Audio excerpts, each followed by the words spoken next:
بسم اللہ الرحمن الرحیم۔ السلام علیکم۔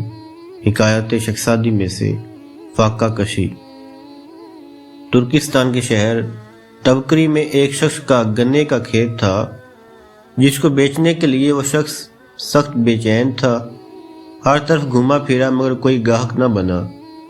آخر تھک ہار کر اس نے گاؤں کے ایک نیک بندے سے کہا کہ خرید لے، پیسے جب ہوں گے دے دینا۔ اس سالے نے ایسا جواب دیا جو دل پر لکھے جانے کے قابل ہے۔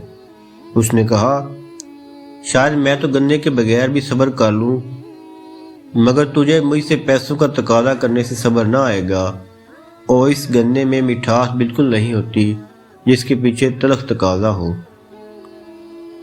شیخ سعدی رحمہ کی اس حکایت سے ہمیں سبق حاصل ہوتا ہے، ادھار لے کر نفس کی خواہشات پوری کرنے کی بجائے اپنے نفس ہی سے ادھار کر لیا جائے کہ اس کو صبر کا پابند بنا لے اور اس سے فاقہ کرا لو۔